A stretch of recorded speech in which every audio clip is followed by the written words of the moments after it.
Roy takes a spoonful of invisible glitter and pours it into the cup. After stirring thoroughly for a few seconds, he dipped his finger into the solution. Then he drew a random pattern on the table. He picked up an ultraviolet light and shone it. He was very pleased with the effect of the reagent. He then immersed an ancient coin completely in the solution. After some packaging, he mailed the coin anonymously to the museum curator. Anna opened the box and saw it was the one that was missing from her collection. She played with it with great pleasure, unaware that her hands were covered in fluorescent dye. At this moment, her teammate, disguised as a tourist, is taking pictures of the museum. He pressed the control button. A laser immediately shone on the heat sensor underneath the third display case. As the temperature rises, the alarm in the control room went off instantly. When the caretaker noticed the anomaly, he called the curator's phone number. On the instructions of the curator, the museum immediately activated the security system. The artifacts under the third display case were immediately transferred to the vault. However, the surveillance did not reveal anything suspicious. Just in case, the curator decided to go and check it out himself. He opened the keypad and entered the vault's code, and the glitter was stuck to the keys. When she went inside the vault, Jack,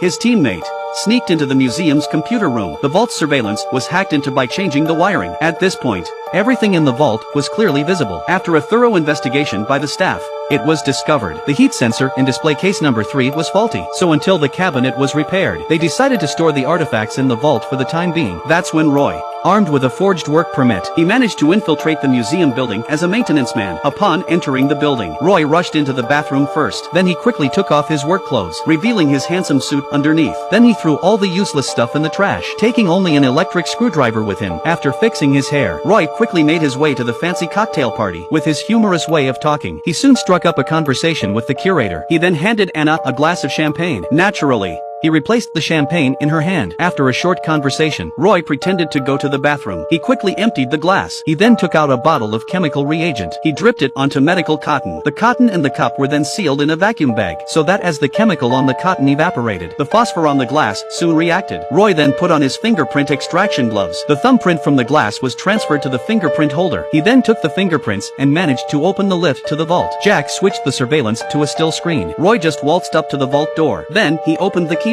He took out a fluorescent light and shone it. The fluorescent fluid touched the keyboard and it immediately showed up. He rushed to tell his teammates about it. Jack here, using relativity and calculus, he soon cracked the code to the vault. Roy entered the code. The vault door was easily opened. He found display case number 3. He quickly took out an electric screwdriver and unscrewed the screws. The artifacts were taken out and immediately rolled up and stuffed into a plastic bag. Roy then calmly walked out of the building. He managed to leave with billions of dollars worth of artifacts. Thanks for watching, and please do not forget to subscribe and turn on notification bell to be notified anytime we upload new video.